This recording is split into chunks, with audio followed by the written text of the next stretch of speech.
Hello there guys, welcome back to the e-bike repairs YouTube channel. My name's Dash and I take apart and fix e-bike batteries, motors, controllers, all that sort of fun stuff. So I've got in today a VanMoof Powerbank. I have done one of these before on the channel, but I never showed the repair and loads of people email and ask about it. What's happened with this one is the cable has disappeared itself. You can see here. That's the other end of it. It's like a range extender for the VanMoof. So this, I think it goes into the charge port and basically it just sort of charges the main battery as this one goes, and something like that. That's not relevant. What's relevant is that this one has the cable snapped off. So, to open it up, I seem to recall you got to take apart a load of screws, take the rubber bits out, and then you can take off the side panels. So these look like little Torxes. What have we got here? Are they a... Ooh, that looks promising. What's this one? T10. So Torx 10 for this little screw. I tell you what, maybe you didn't have to take these off. I think you didn't have to take them off in the end. I think that's actually the case. And you only had to undo these ones, I think. Hard to remember now, it's been a while. Let's have a go, shall we? There's a little screw like that. Put them over there so I can lose them. Yeah, were there any hiding under here? I feel like there weren't any hiding under here.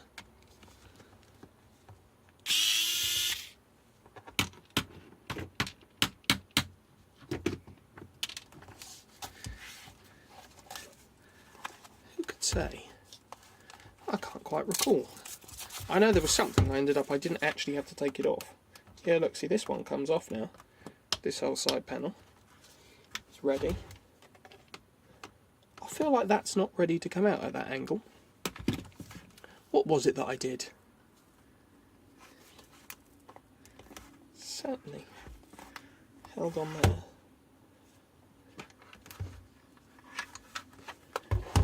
I wish I could remember. I really wish I could. Oh, maybe you do take them off. That's not an angle that you want to be doing that at. Yeah, no, there are more screws under there. I see them. So we'll have to try and get in there with perhaps a very short angled bit or something like that.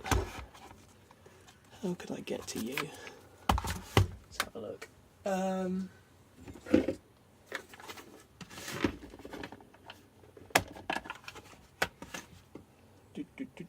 Torx 10.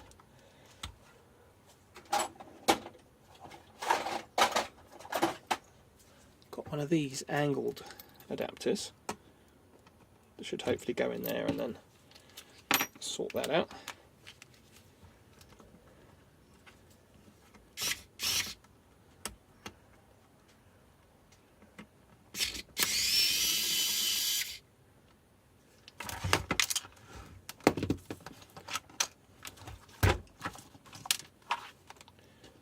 This is slightly shorter, this screw, than the others, that holds this rubber piece on.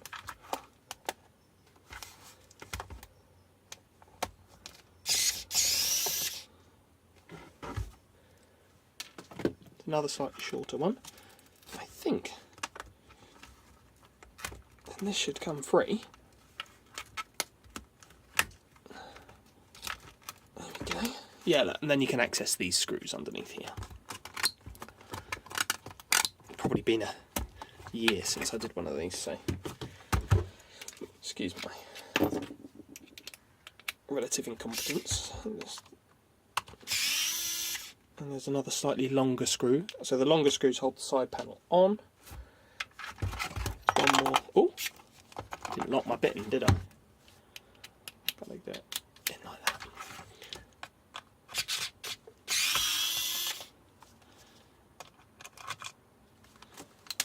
That's one of those. Move that out of the way. There we go, look, that's starting to go now. And then I think we've just got, oh no, it turned itself on. I did not want it to turn itself on, because that means these bloody terminals are live and they'll start sparking. I can see in here there are two little clips that we need to undo. So I'm going to pick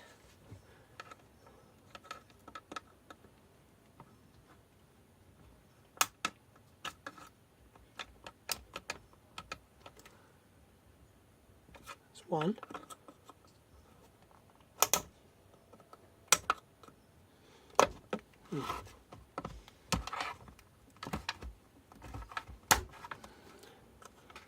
Maybe they have to be undone first.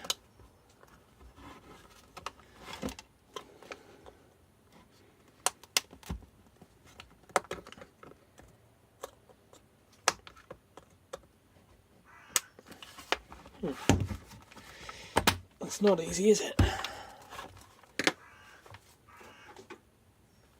Go for a little screwdriver.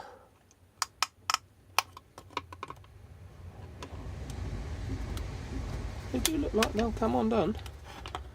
I squeeze them just right.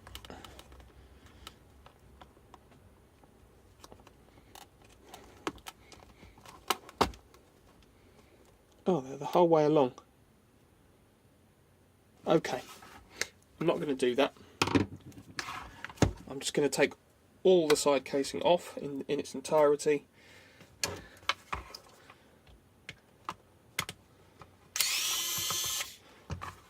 And I seem to recall now the side casing actually lifts up and over. So, long screws for the side casing, short screws for the rubber. It's identical on both sides. And then what the casing is, just it just sits over this whole thing, and this goes out.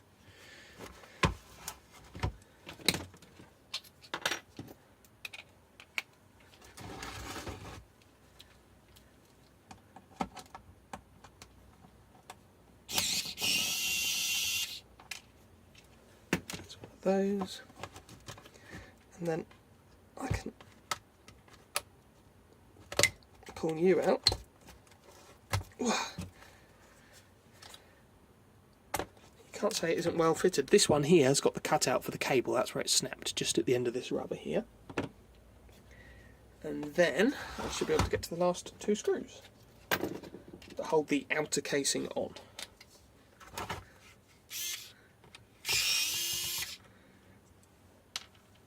Long screws for these.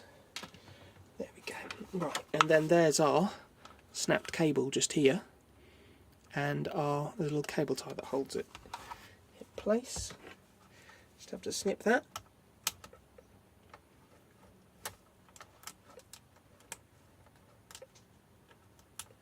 Pull that out of the way. Okay, so now the inner, I think there's enough flex in this that the inner will actually come out. Yep, stab me in the finger. There you go. So that's the outer shell. Put that over there, shall we? Let's go with over there. Seems like a good place for that. Right. And then to get into the actual battery pack itself, should just be able to pop off the screws around here. So 1, 2, 3, 4, 5, 6, 7, 8, 9, I believe. See if there are any other surprise ones.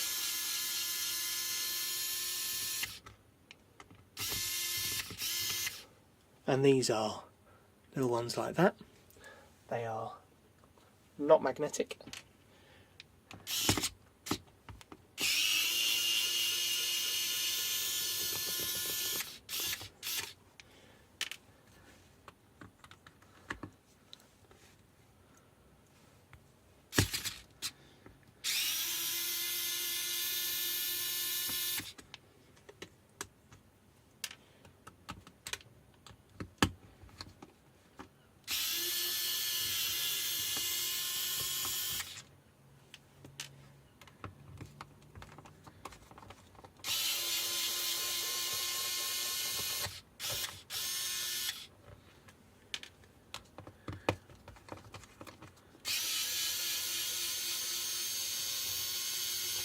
for anyone who likes the screwdriver, I did a video on it. It's surprisingly okay for the price it was.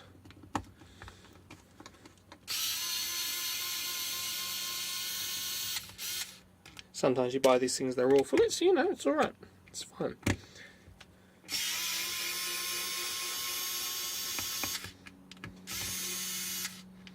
Okay, I believe that's all of them. I think it is. So I should be able to just pop the lid off.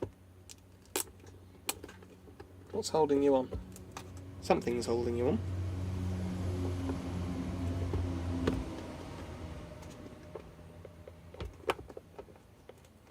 Oh, is the battery just stuck to it?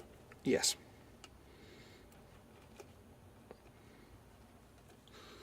It smells fine.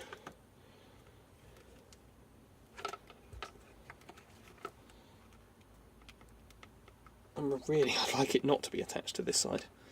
That's annoying. Does not make it that easy to get to things.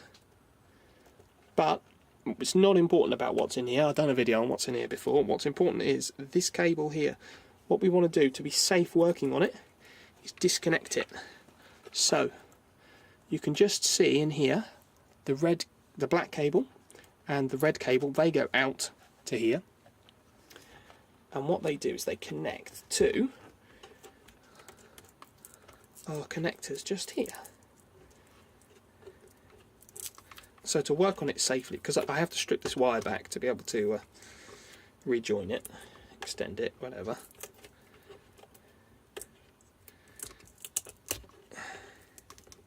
I have to be able to unplug it, because if I cut through it, short it out, it's going to break something, damage my cutters, scare me, hurt me, set on fire, you know, the usual. Oh, for anybody interested, these are the specs on the battery. Let me just focus you. VanMoof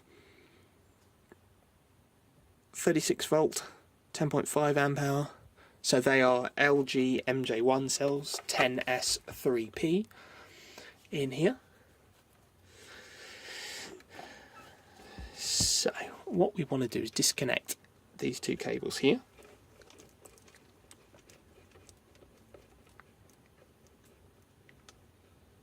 Wow. There you go. It's little bullet connectors, they just pull apart. And they're matched up so you can't accidentally plug the red one into the black one and the black one into the red one.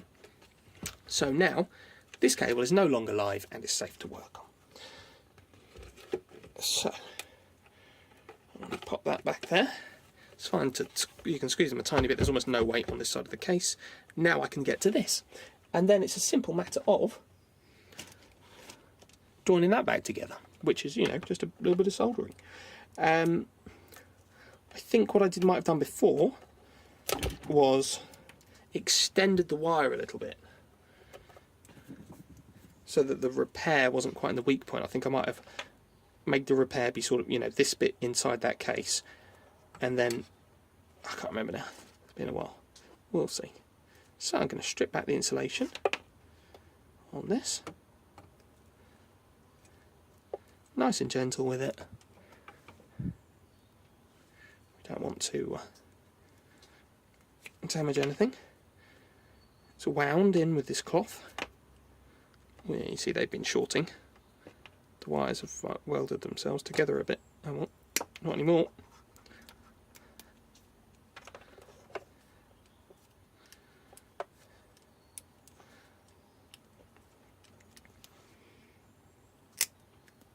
Going to remove that.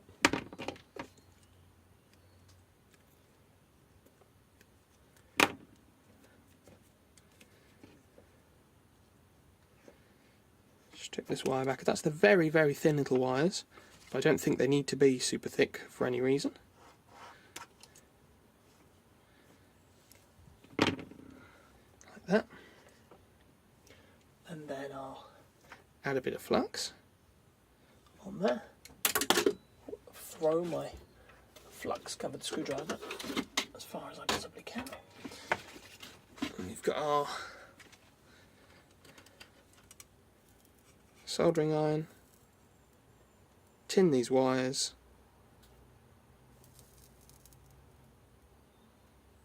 just like that. Lovely jubbly. If you were really brave, you could do this without, you know, and incredibly precise, you could do this without unplugging the innards, but for the sake of it, that didn't take very long. For the sake of being safe with it, I can't see any reason why you wouldn't just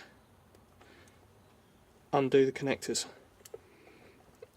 Because if you short out a lithium battery, it can be incredibly dangerous.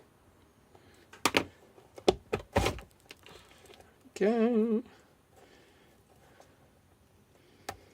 Oh yeah, they've all melted together as well. God, they really haven't they?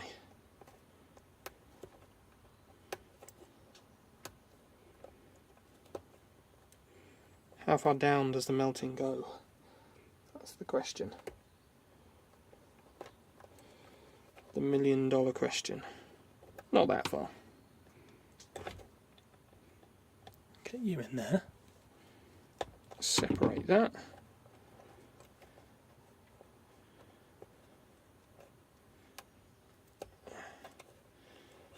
Okay.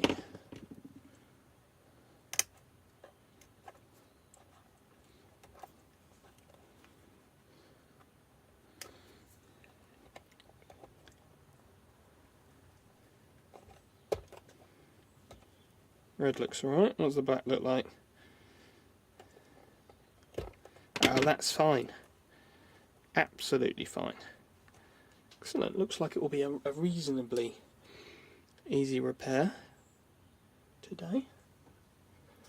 Of course, start to test it, make sure it works and all that afterwards, but that's a separate matter.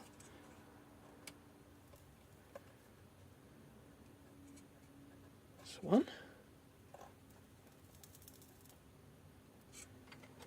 That's two. And then we're going to solder this onto here like that. We'll use a heat shrink, probably put some hot glue in there, so when the heat shrink shrinks it's all glued up. Nice bigger pieces of heat shrink over the outside afterwards. Should all be reasonably straightforward stuff. I'm just going to get those bits ready now. Okay, right. Be our largest bit of heat shrink that we're going to use. That should go over, just about everything else. For the sake of a piece of heat shrink, I'm going to add a second one of those because I'm dumb. Sometimes I do things wrong. What you can do is kind of poke that one in there. It takes up less space on the wire. Obviously, if you don't have as much wire to work with, stuff starts becoming much more difficult. Got some of this. It should much more closely match the size of the wire we're working with. Be nice, that will. Lovely.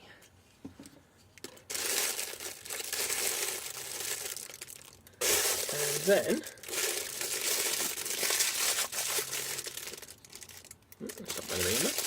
for the cables themselves, we'll use some this size.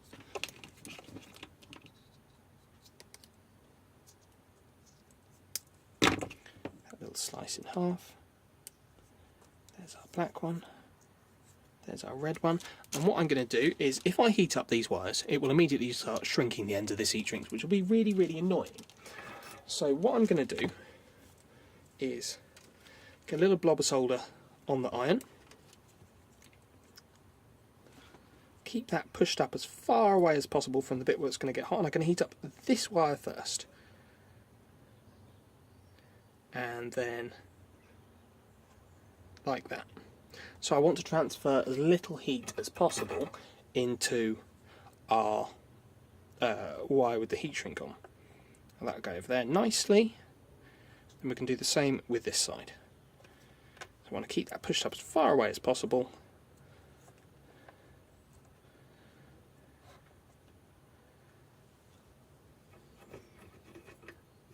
Oh no, my soldering iron stand is stuck on the soldering iron. There we go, it's free. I'll do the same again, little blob of solder. Keep that pushed away. Going to heat up that wire first,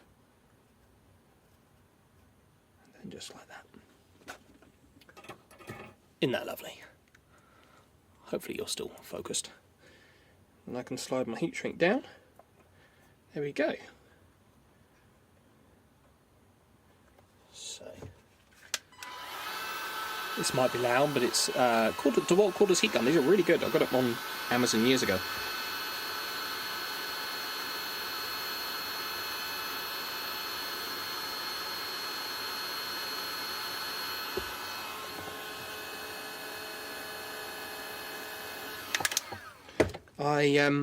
I do have the attachment that goes round and sort of has the little spoon looking thing at the end of it, but it's not here.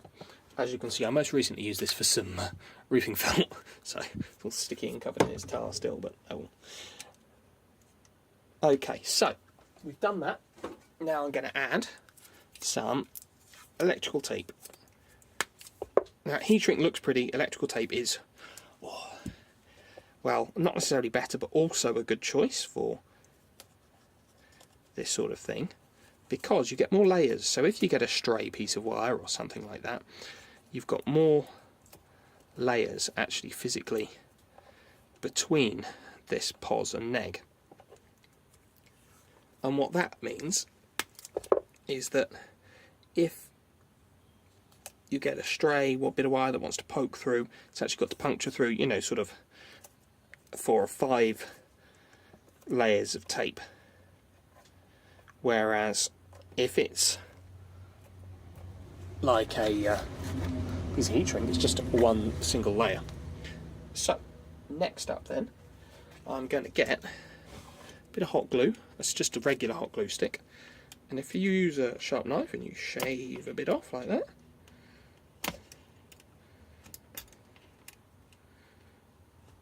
a couple bits like that, we're going to put these in underneath our next layer of heat shrink. So as the heat shrink goes on, I'm going to poke that in there.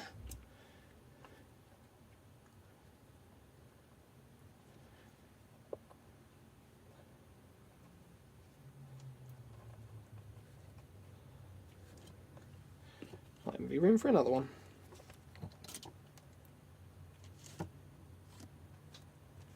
Maybe.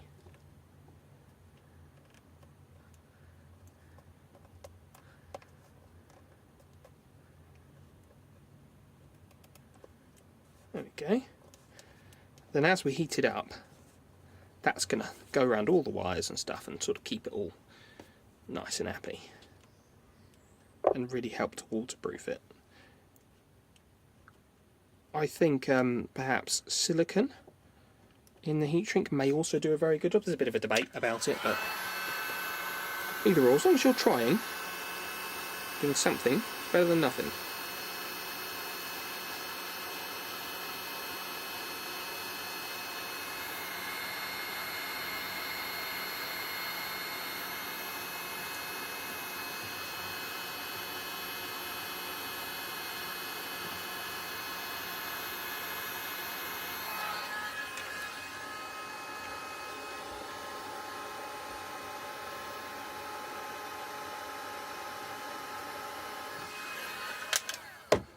Yeah, that's not too bad, is it?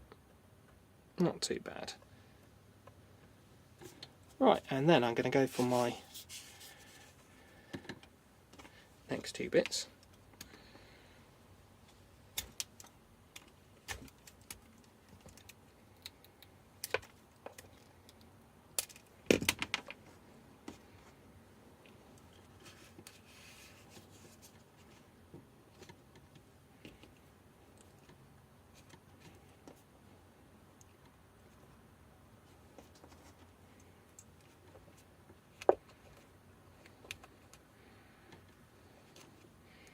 And this should really help to seal it nicely. Struggling a bit to cut that one. I have seen apparently you can get like a hot glue tape. Oh no, stay in there. which you can use to wrap around things before you heat shrink it, but I don't have any, so you work with what you got. Should be much of a muchness, I think.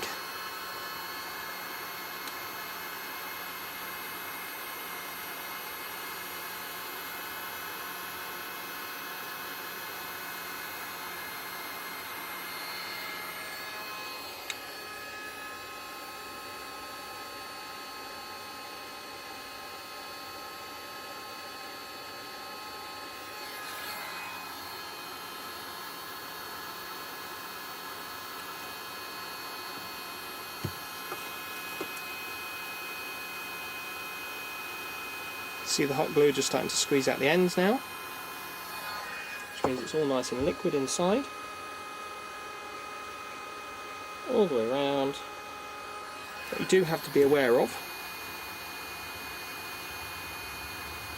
there we go, is that this heat shrink will stay hot for long because it's full of molten hot glue inside, so it will take a little while to you know, return to a temperature you can touch it. It will hurt. So what I like to do while it's wet is then give it a wrap in just cloth tape. Cloth tape is a bit like what they use, well it's what they use for car wiring looms. Couldn't tell you whether or not this stuff is what you use for car wiring looms, because this came from AliExpress. However, every layer of protection you can give it is important when you know that it's been a bit pants in the past. If you do this and the hot glue is still molten, what you'll get is, hopefully, it'll stick. Right, there you go, repaired. I do have this piece of heat shrink still. I'm not going to use it, don't need it.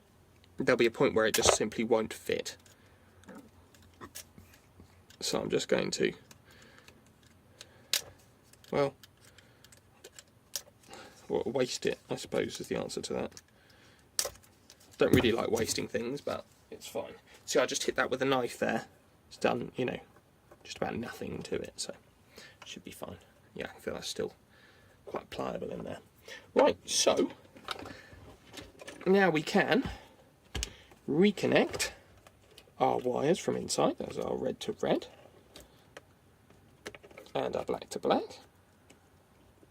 Oh, no horrible shorts happened. Were these all taped together? They were, weren't they, these three? Taped together like that. This tape was used, however, I've decided we're not going to reuse it.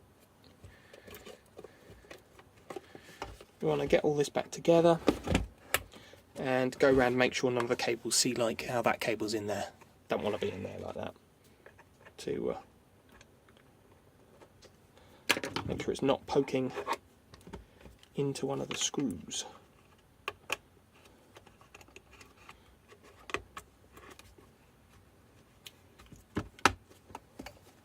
Okay, check all the way round, all that kind of stuff, and make sure. So, if I press the on button there you go. We've got 2 bars of charge. What I will do is make sure that this charges and discharges as it should. And once all that's checked out, we should be good to go. So, thank you very much for watching. If you like this kind of thing, please give us a like, share it, comment, subscribe if you want to watch more stuff like this. I've got a members thing where you can give sort of £1 a month, and it helps me want to keep doing this and showing people how things are done. And also you get access to some cool sort of exclusive videos and things like that. But yeah, thank you very much and have a nice day. Bye bye.